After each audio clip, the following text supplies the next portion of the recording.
एक तरफ खुद को सर्वशक्तिमान मानने का गुरूर रखने वाला अमेरिका है तो दूसरी तरफ सुपर पावर को मात देने का दावा करने वाला ईरान। 60 दिन तक इंतजार होता रहा कि वार्ता में पलड़ा किसकी तरफ झुके और सुलह का कोई रास्ता निकले, लेकिन ऐसा मुमकिन नहीं हो सका। और सवाल है कि रास्ता कूटनीति से नहीं निकलेगा तो क्या अंतिम विकल्प सिर्फ बारूद है? किसी भी जंग में जब दोनों पक्ष की गर्दन तनी रहती है तो फैसला किसी एक गर्दन के जमीन पर गिरने से होता है।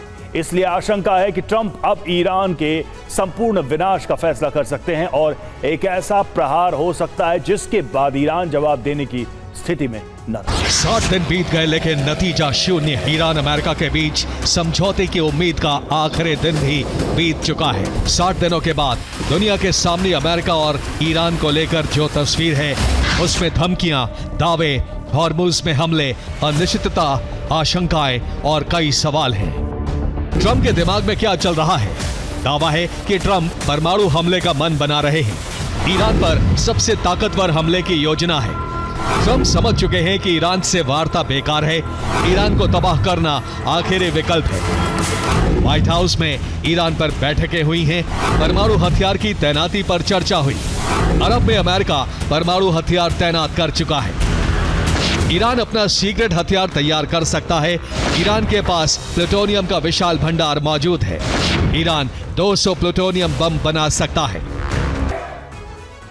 और ईरान के बुशहर प्लांट में करीब 15 सालों से रिएक्टर चल रहा है। रिएक्टर को चलाने के लिए जो ईंधन लगता है उसी से प्लूटोनियम का निर्माण होता है। ईंधन इस्तेमाल होने के बाद अपने साथ प्लूटोनियम लेकर बाहर निकलता है। अब बुशहर में 210 टन फ्यूल जमा हो चुका है। इस फ्यूल से ईरान में 2 टन प्लूटोनियम निकाला जा सकता है। ईरान बुशहर में मौजूद अपने विशाल भंडार से करीब 200 प्लूटोनियम बम बना सकता है। 1 किलोग्राम प्लूटोनियम से 20 TNT का ब्लास्ट हो सकता है जिससे भारी तबाही हो सकती है। इससे निकलने वाले गामा और न्यूट्रॉन किरणों से रेडिएशन होगा। प्लूटोनियम 239 अपने आप में एक भयंकर रासायनिक जहर है। प्लूटोनियम बम का इस्तेमाल हुआ तो परमाणु बम की तरह ही इसका असर कई वर्षों तक रहेगा।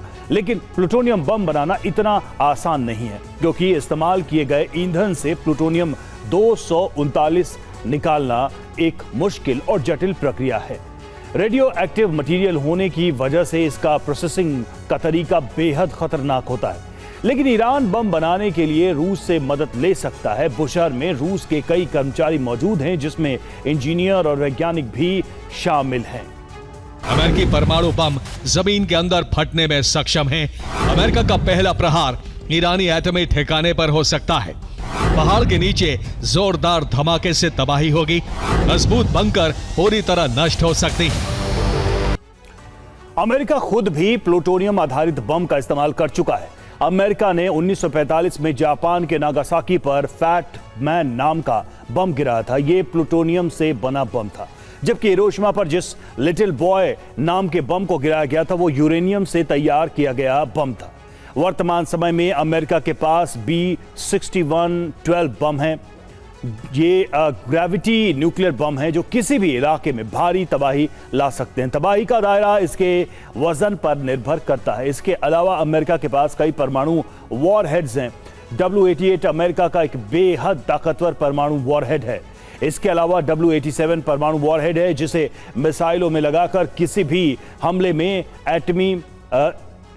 इलाके में एटमी हमला किया जा सकता। और W76 परमाणु वॉरहेड भी अमेरिका का एक शक्तिशाली न्यूक्लियर वॉरहेड है जिससे ईरान के किसी भी शहर को तबाह किया जा सकता है।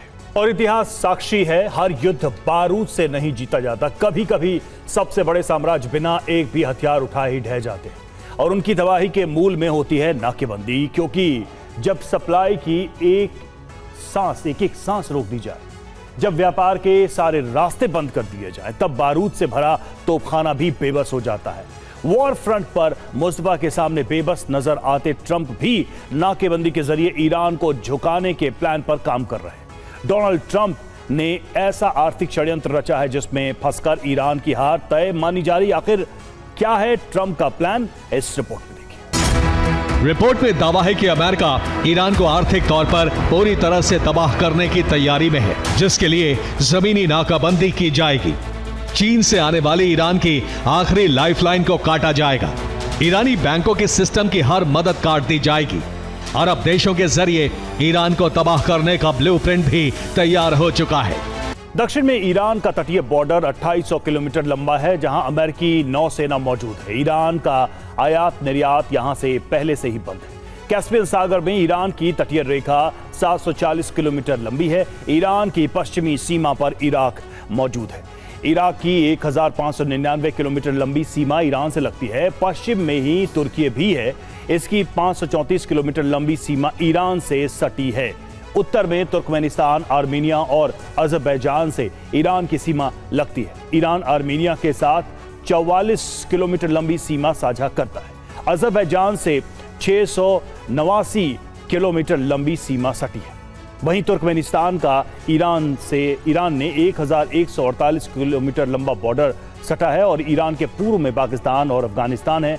पाकिस्तान की सीमा 959 है और अफगानिस्तान की सीमा 921 किलोमीटर लंबी है। यानी ईरान का कुल लैंड बॉर्डर करीब 5566 किलोमीटर का है, जो कुल 7 देशों से लगता है। ईरान इन देशों के साथ जमीन के रास्ते व्यापार करता है। खास बात यह है कि ईरान व्यापार के लिए यूएस डॉलर या स्विफ्ट नेटवर्क का इस्तेमाल नहीं करता है। अब अमेरिका का प्लान इन देशों पर आर्थिक दबाव डालकर ये लालच देकर व्यापार बंद करवाने का है, ताकि जमीनी सीमा को ब्लॉक पर ईरान की अर्थव्यवस्था पर 100% यानी 100% शिकंजा कसा जा सके। ट्रंप पाकिस्तान पर आसानी से दबाव बना सकते हैं, क्योंकि इस्लामाबाद ने हाल ही में अमेरिका से 10 अरब डॉलर मांगे थे। तुर्की भी ट्रंप के प्लान में शामिल हो सकता है, क्योंकि एर्दोआन F-35 प्रोग्राम में फिर से शामिल होना चाहते हैं। आर्मीनिया पश्चिमी देशों से संबंध मजबूत कर रहा है। वो अमेरिका के कहने पर व्यापार बंद कर सकता है। अजरबैजान के इजराइल और अमेरिका से मजबूत रिश्ते हैं, वो ट्रंप के प्लान में शामिल हो सकता है। इराक बिजली और गैस के लिए बहुत हद तक ईरान पर निर्भर है। इराक के लिए व्यापार बंद करना काफी मुश्किल होगा, हालांकि विकल्प मिलने पर वो राजी हो सकता है। तुर्कमेनिस्तान अमेरिकी वित्तीय प्रणाली पर बहुत कम निर्भर है, वो अपने फायदों के हिसाब से फैसला लेगा। अफगानिस्तान में तालिबान का शासन है, उस पर पहले से कड़े अमेरिकी प्रतिबंध लागू हैं। तालिबान तेल जरूरतों के लिए ईरान से जमीनी व्यापार जारी रखेगा। अमेरिका चीन की टी पॉट रिफाइनरियों और छोटे बैंकों पर प्रतिबंध लगाने की तैयारी में है। चीन की छोटी छोटी प्राइवेट रिफाइनरियों को टी पॉट रिफाइनरियां कहा जाता है। ये चीन की कुल रिफाइनिंग क्षमता का 25% संभालती हैं। ये रिफाइनरियां छोटे बैंकों के जरिए ईरान की लाइफलाइन बनी हुई हैं। चीन की छोटी यानी टी टॉप रिफाइनरीज और छोटे बैंक ईरान की लाइफलाइन की तरह काम करते हैं। समुद्री नाकेबंदी के बाद ईरान रेल मार्ग के जरिए चीन को तेल की सप्लाई कर रहा है, जो तुर्कमेनिस्तान, उज्बेकिस्तान, किर्गिस्तान से होते हुए चीन पहुंचता है। ईरान से आने वाले तेल का एक बड़ा हिस्सा चीन की टी टॉप रिफाइनरीज खरीदती हैं। इन्हें भारी डिस्काउंट पर ईरान से तेल मिलता है। ये तेल रिफाइनरीज छोटे बैंकों के जरिए युआन में भुगतान करती हैं। खास बात यह कि सारा पैसा चीन के CIPS सिस्टम के जरिए ईरान पहुंचता है, जिसे चीन ने अमेरिका के स्विफ्ट सिस्टम के जवाब में तैयार किया है। अब अगर अमेरिका चीन के छोटे बैंकों और टी टॉप रिफाइनरीज पर प्रतिबंध लगाता है, तब भी इससे कोई फर्क नहीं पड़ेगा, क्योंकि ये अमेरिका या दूसरे देशों से कोई कारोबार नहीं करते हैं।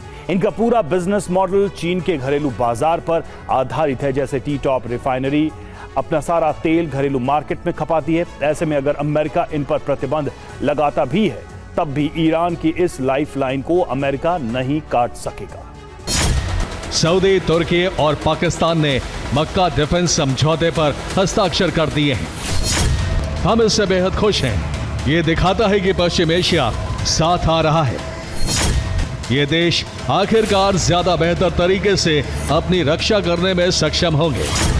दरअसल पाकिस्तान वार्ता के जाल में ईरान को उलझाएगा, तो सऊदी हॉर्मुज में ईरान के खिलाफ षड्यंत्र रचेगा।